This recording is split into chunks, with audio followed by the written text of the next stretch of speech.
Hello guys, welcome to bucket list. இன்றைக்கி நம்ம என்ன படத்தை பற்றி பார்க்க போகிறோம்னா தங்கலன் படத்தோட ரிவ்யூ தான் பார்க்க போகிறோம். ஸோ வீடியோக்குள்ளே போகிறதுக்கு முன்னாடி லைக், ஷேர், சப்ஸ்கிரைப் பண்ணிட்டு அப்படி ஜாயின் பண்ணிடுங்க. ஒரு அடிமை கூட்டமாக இருக்கிற நம்ம மக்கள் அடுத்த கட்டத்துக்கு போகணும், நம்ம வாழ்க்கை தரத்தை வந்து மாற்றணும் அப்படிங்கிறதுக்காக கேஜிஎஃப்ல தங்க எடுக்கிற வேலைக்கு போகிறாங்க. போன இடத்துல என்ன ஆச்சு, லாஸ்ட்டில் அவங்களுக்கு நடந்தது என்ன அப்படிங்கிறத இந்த படத்தோட ஒரு வகையான ஒரு ஒன்லைன் ஸ்டோரி, ஒரு அவுட்டர் ஸ்டோரியை நம்ம பார்க்கலாம். இது வந்து ஒரு பீரியட் ஃபிலிம் மாதிரி தான், லைக் ஒரு பிரிட்டிஷ் டைமில் நடக்கிற மாதிரி தான் காமிச்சிருப்பாங்க. அங்கே போனதுக்கப்புறம் தான் ஆரத்தி கேரக்டர் யார், அவங்களுக்கும் தங்கலன் கேரக்டருக்கும் என்ன சம்பந்தம், இவங்களுக்கு நடுவில் என்ன நடக்குது, இதை சுற்றியே படம் நகர்ற மாதிரியே தான் நமக்கு வந்து ஒரு ஓவராலாக பார்க்கும்போது நமக்கு தெரியும். படத்தோட பெரிய ப்ளஸ் பாயிண்ட் அப்படின்னு பார்த்தோம்னா ஆர்டிஸ்ட் பெர்ஃபார்மன்ஸ் தான். அது ட்ரெய்லர் பார்க்கும்போதே நமக்கு தெரிஞ்சிருக்கும். ஒரு ஸ்பெஷல் மென்ஷன் பார்த்து பார்த்தோம்னா விக்ரம், அவரை பற்றி சொல்லவே தேவையில்லை. அது நம்ம பற்றி அது பேசவும் வேணாம், அது எப்படி நடிப்பார் நமக்கு எல்லாத்துக்குமே தெரிஞ்சது தான். இதை தவிர்த்துட்டு பார்த்தோம்னா பார்வதி கேரக்டராக இருக்கட்டும், மாணிக்க மோகன் கேரக்டராக இருக்கும், பசுபதி கேரக்டராக இருக்கும், எல்லாமே அப்சல்யூட் என்ன சொல்கிறது வேற லெவல் தான். அவங்களோட கேரக்டர், அந்த ஆர்த்தி கேரக்டர் வந்து பார்த்தீங்கன்னா கொஞ்ச நேரம் தான் வர மாதிரி இருக்கும். ஸ்க்ரீன் ஸ்பேஸ் வந்து ரொம்ப கம்மி தான், ஆனால் ரொம்ப இம்பார்ட்டண்டான ஒரு நல்ல ஒரு ஸ்கோப் உள்ள ஒரு ரோல் தான் அது. ஸோ ரொம்ப நல்லா பண்ணியிருக்காங்க. பசுபதி அவரோட கேரக்டர் ரொம்ப நல்லா இருந்தது. அவரோட ஸ்லாங்காக அண்ட் அவரோட அந்த பாவனைகள், அந்த ஒரு பெர்ஃபார்மன்ஸ்லாம் ரொம்ப நல்லா இருந்தது. இன்னும் நிறைய பேர் பெர்ஃபார்மன்ஸ் வந்து ரொம்ப நல்லா இருந்தது. பெரிய ஒரு பேக் போன் அப்படின்னு பார்த்தா ரெண்டு பேர். ஒன்று வந்து கேமரா இருக்குது, விஷுவல்ஸ் எல்லாம் அவ்வளோ அருமையாக இருக்குது, செம்மையாக இருக்குது. அதெல்லாம் தேட்டரில் பார்க்க ரொம்ப நல்லா இருக்கும். ப்ளஸ் அப்படின்னு பார்த்தோம்னா அது வந்து ஜிவி தான்.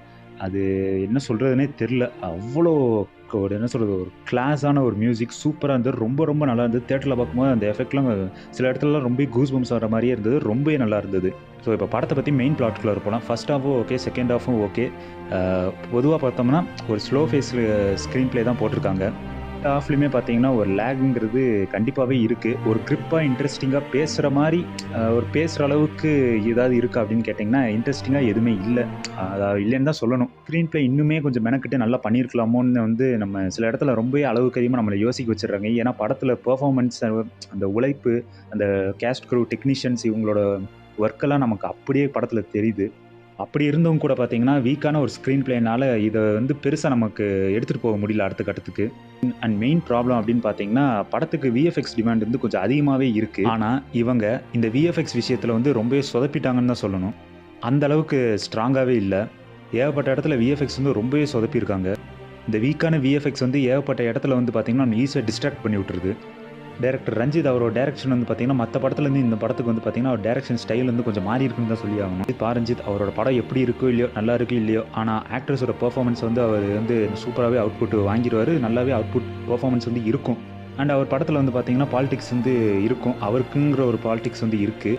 இதுலேயும் பாலிடிக்ஸ் இருக்குது. அது வந்து படம் பார்த்தவங்களுக்கு வந்து நான் எதை சொல்கிறேன்னு புரியும். பாலிடிக்ஸ் இருக்கிறது பிரச்சனை இல்லை, ஆனால் அதை மட்டும்தான், அதுக்காக தான் இது அப்படிங்கிறது போது தான் பெரிய பிரச்சனையாக இருக்கும். ஃபார் பெஸ்ட் எக்ஸாம்பிள் சொல்லணும்னா சார்பண்ட பரம்பரை, அவரோட படத்தை எடுத்து சொல்லலாம்.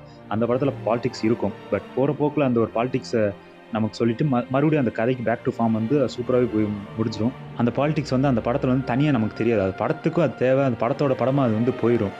இதில் வந்து பாலிடிக்ஸ் இருக்குது, பட் அந்த அளவுக்கு கண்டென்ட் இருக்கா அப்படின்னு கேட்டிங்கன்னா இந்த படத்தில் வந்து ரொம்பவே மிஸ் ஆகிருக்கு. ஸோ அதனால் என்னென்னா இந்த பாலிடிக்ஸ் வந்து போதுமே, ஏன் அந்த அளவுக்கு தான் நமக்கு இருக்குது.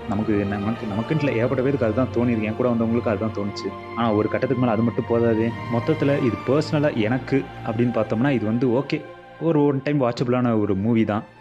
எனக்கு வந்து பர்சனலாக யாருக்கு எப்படின்னு தெரியல, பட் எனக்கு பர்சனலாக வந்து இந்த தங்கலான் படத்தில் வந்து ஒரு எக்ஸ்பெக்டேஷன் இருந்துக்கிட்டே இருந்தது. ஃபர்ஸ்ட் டைம் டீசர் பார்த்ததுலேருந்தேவும் எனக்கு வந்து கொஞ்சம் டிசப்பாயின்மெண்ட் தான். ஸோ இனி மற்றவங்களுக்கு எப்படி என்னன்னு தெரில. ஸோ இது வந்து தியேட்டர் எக்ஸ்பீரியன்ஸ்க்கு வந்து ஓகே, ஒரு நல்ல படம் தான். இது எல்லாத்துக்கும் பிடிக்கிற மாதிரியான படம் வந்து கிடையாது. சில பேருக்கு பிடிக்கும், சில பேருக்கு பிடிக்காது. ஸ்க்ரீன் ப்ளே மட்டும், கதை வந்து அப்படியே இருந்துட்டு ஸ்க்ரீன் ப்ளே வந்து இவங்க ரொம்ப கிரிப்பிங்காக, ஒரு இன்ட்ரெஸ்டிங்காக, ஸோ நல்லா வெளில சொல்கிற அளவுக்கு இன்ட்ரெஸ்டிங்கான சீன்ஸ் அண்ட் ஸ்க்ரீன் ப்ளே இருந்ததுன்னா நிச்சயமாக இந்த படம் வந்து வேறு லெவலில் இருந்திருக்கும். பட் வீக்கான ஸ்க்ரீன் ப்ளேனால் அவங்க எவ்வளோ க்ரியேட்டிவாக ஒரு எஃபர்ட்டை போட்டிருந்தாலுமே கூட பார்த்திங்கன்னா ஒரு எஃபெக்டிவாக நமக்கு இல்லை. அதுதான் மிகப்பெரிய ஒரு சோகங்கள். ஸோ இதுதான் என்னோட பர்சனல் ரிவ்யூ. உங்களுக்கு எப்படி இருந்துன்னு சொல்லி கமெண்ட் பண்ணுங்கள். ஸோ இது வந்து ஒரு ஒன் டைம் வாட்சபிளான மூவியாக போயிடுச்சு. ஸோ அடுத்த ஒரு வீடியோவில் சந்திப்போம். So take care, bye. Like, share, subscribe and comment your feedback.